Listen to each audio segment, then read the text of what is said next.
ఏంటి Kiran royal case ఎంతవరకు వచ్చింది? అసలు అది ఉంటుందా, ఉండదా, నిలబడుతుందా, నిలబడదా? సో ఈ కేసు అనేది నిలబడుతుంది. కాకపోతే ఇప్పుడు వాళ్ళు అధికారంలో ఉన్నారు కాబట్టి కొంచెం జాప్యత జరగడం అనేది సర్వసాధారణం. ఎందుకంటే కిరణ్ రాయల్ కంప్లైంట్ ఇస్తే సెకండ్స్లో కంప్లైంట్ ఎఫ్ఐఆర్లు అయిపోతాయి.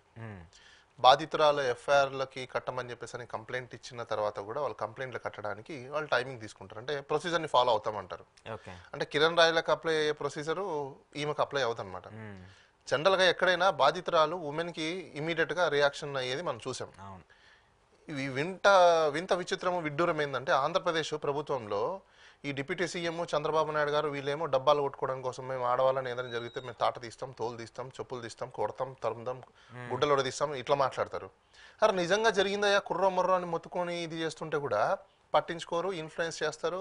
సెంట్రల్ నుంచి ఇన్ఫ్లుయెన్స్ చేస్తారు, జైపూర్కి ఇన్ఫ్లుయెన్స్ చేస్తారు, ఇక్కడున్న ఎస్పీలకు ఇన్ఫ్లుయెన్స్ చేస్తారు, ఎస్హెచ్ఓలకు ఇన్ఫ్లుయెన్స్ చేస్తారు, ఏకంగా డిఎస్పీలే మమ్మల్ని కూర్చోబెట్టి కాంప్రమైజ్ అవ్వండి అని చెప్పేసి అని అంటారు. డిఎస్పీ లెవెల్లో మీకు కాంప్రమైజ్ అవ్వాలని చెప్పి జరుగుతుంది. ఎందుకు ఈ రచ్చ అంతా ఎందుకు కాంప్రమైజ్ అవ్వండి అని అంటారు. ఎటుపోతుంది సమాజం?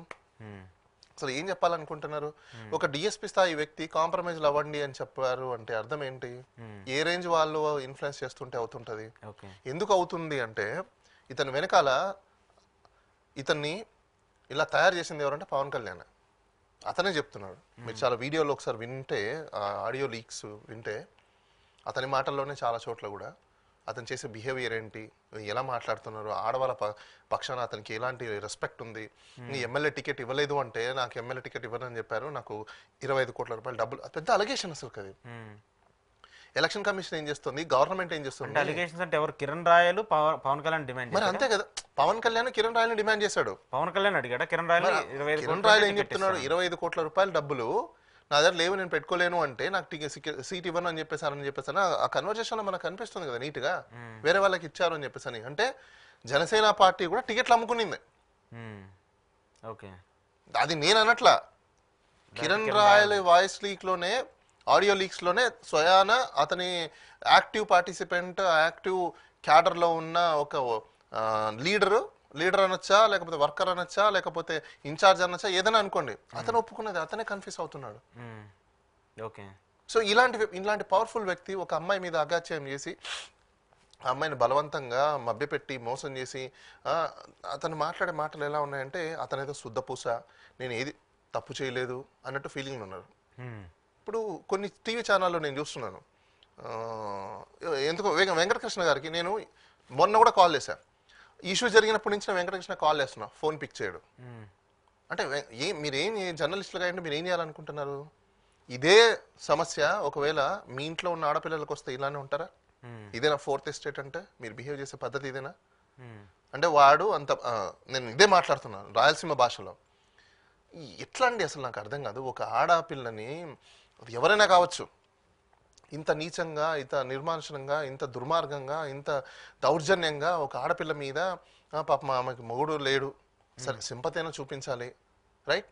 మరి ఈ విధంగానా అతను ఇప్పుడు ఆమె డబ్బులు ఇచ్చినప్పుడు ఈయన డబ్బులు ఇచ్చినప్పుడు ఎందుకు రికార్డ్ చేసుకోలేదని చెప్పేసి అతను క్వశ్చన్ అడుగుతున్నాను కదా. సిగ్గు సరే ముందా కాస్తేనా? అలాంటి అడగచ్చు అసలుకి? నేను పక్కా రాయలసీమలో పుట్టినాను కాబట్టి అడుగుతున్నా. ఎవడైనా అడుగుతాడా? నువ్వు నచ్చి నిన్ను మెచ్చి ఆ అమ్మాయి నీతో ఉన్నప్పుడు నీకు డబ్బులు పెట్టింది రికార్డ్ చేసుకుంటుందా? ఆమె కూడా ఆమె చేసిన కూడా తప్పే కదా. ఇప్పుడు ఆమె కిరణ్ రాయల్కి ఒక భార్య ఉంది, పిల్లలు ఉంది, కుటుంబం ఉంది. కానీ ఈమె కూడా ఆయనతో సన్నిహితంగా ఉంటాం కాబట్టి ఆమెతో ఉండాలనుకోవడం అది కూడా తప్పే. అశోక్ గారు, నేను క్వశ్చన్ చెప్తాను. మనం ఉండేది ఇది మానవ సమాజం. ఓకే, మనిషి దేనికి లొంగిపోతాడు చెప్పండి? ప్రేమ అభిమానాలకు లొంగిపోతాడు. ఎంత డబ్బులున్నోడైనా, ఎన్ని కోట్లు సంపాదించినా, ఎన్ని వేల కోట్ల అధిపతి అయినా లవ్ అండ్ అఫెక్షన్కి ఎక్కడో చోట బెండ్ అవ్వాల్సిందే, రైట్? ప్రపంచంలో జరిగే ప్రతి పెళ్లి పర్ఫెక్ట్ పెళ్ళ?